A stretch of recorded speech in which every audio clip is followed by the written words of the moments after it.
Namaskar students, today Usha Agarwal is here to teach you chapter 1 chemical reactions and equations. Yes students, to start with the chapter, we see many changes around us in our day-to-day life. There are various examples like growth and development of our body, or we can say growth and development of living organisms, cooking of food, setting of milk into curd, curdling of milk during summer, respiration, digestion, various life processes you already studied in the biology, melting of ice, etc. So these changes we see around us in our day-to-day life. Yes students, in continuation with our topic, that is, we find many changes around us. Here is a flow chart. It shows that changes we see around us are basically or broadly categorized into two types, that is physical change and chemical change. Let us discuss about physical change. It is the type of change in which no new substance has been formed.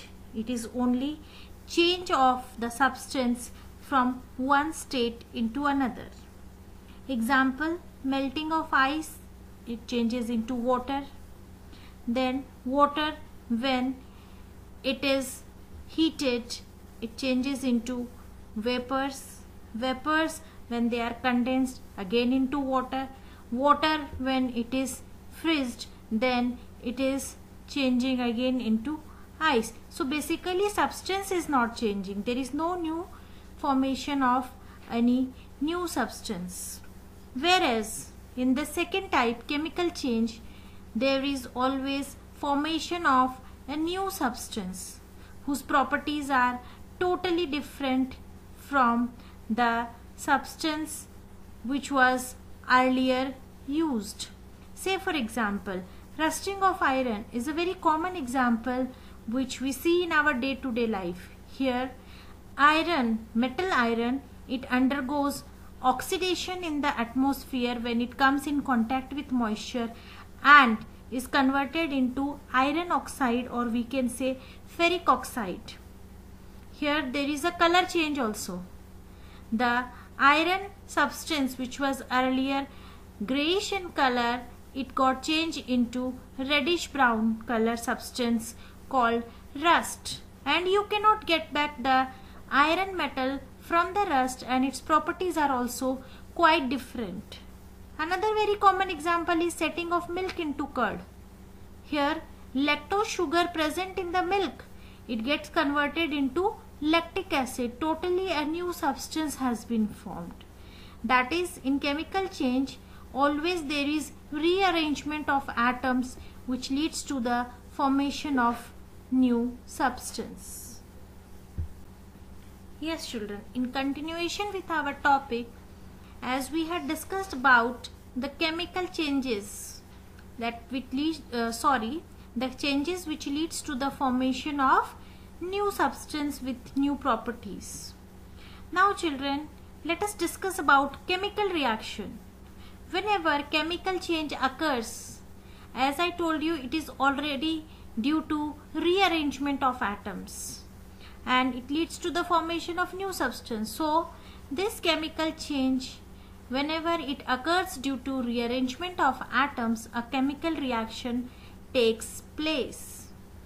As for example, setting of milk into curd, there was a chemical reaction which due to the presence of lactobacillus bacteria, which has changed the lactose sugar present in the milk into lactic acid. So there is always a formation of new substance because there is always rearrangement of atoms in chemical change, and this chemical reaction is represented by chemical equation.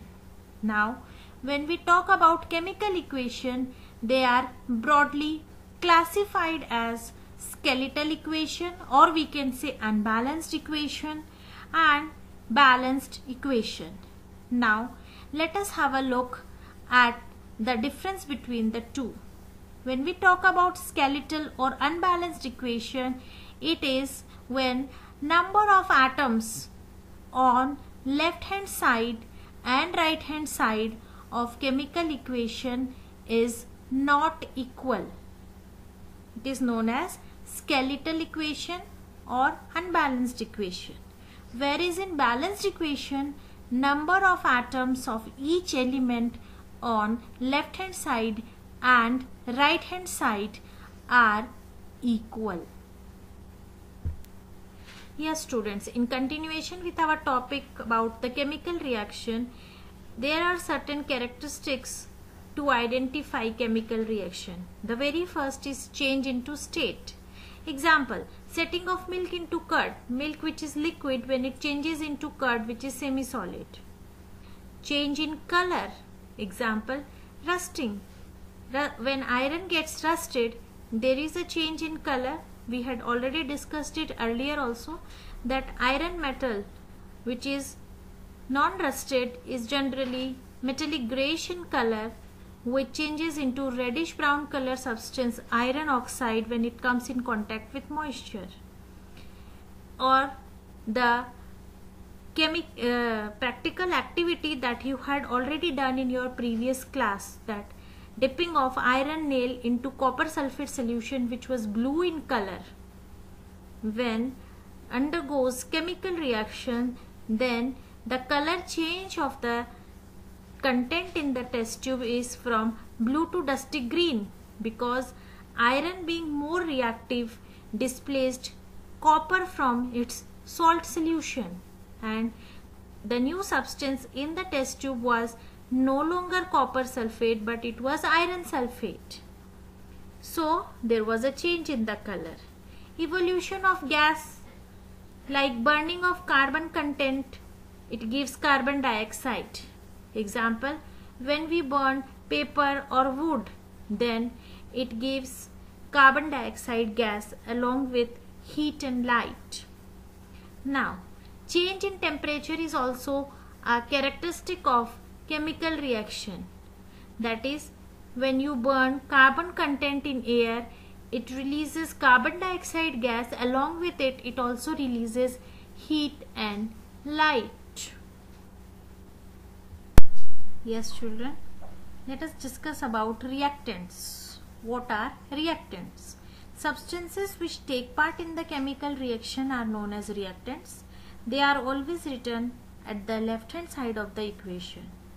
Products, substances which are formed as a result of chemical reaction. They are always written at the right hand side of the equation.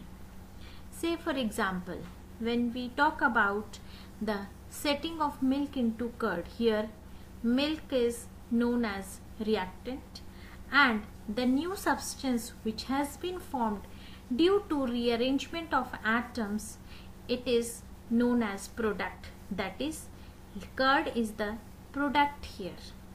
So milk is the reactant and curd is the product, and this is about the reactants and the products.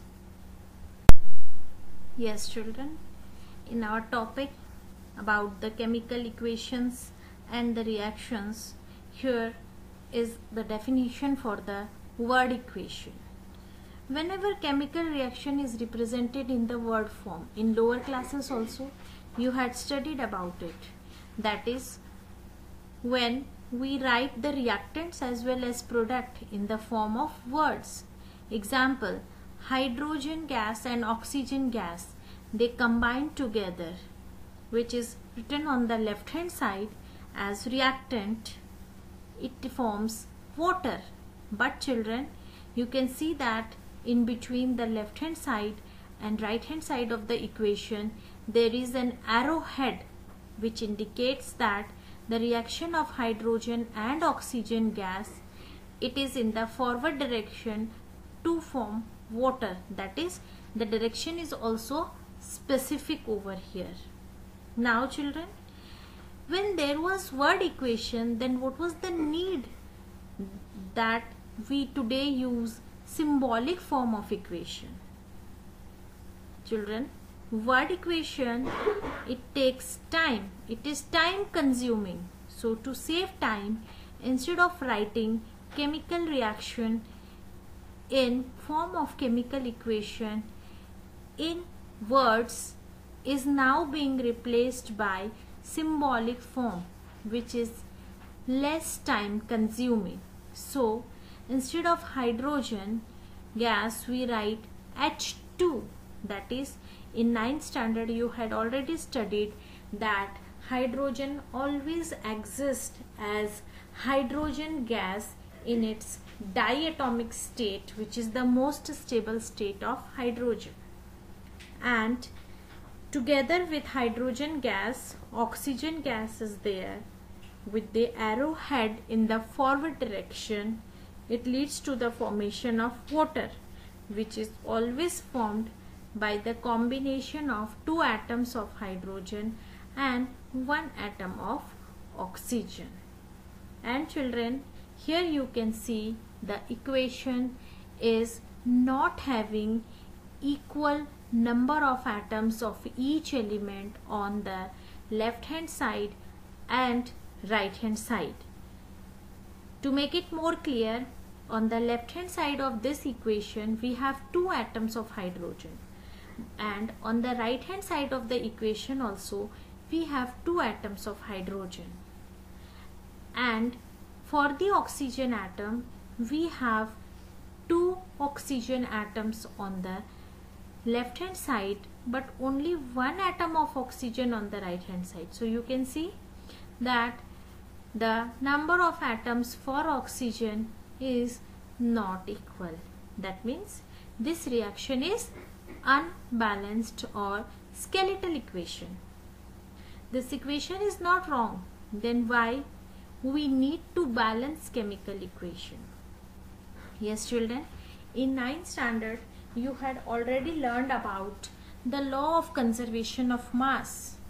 This law of conservation of mass states that total mass of elements of reactants is equal to total mass of elements of product in a reaction. Remaining topics of this chapter we will study in our next video. Thank you.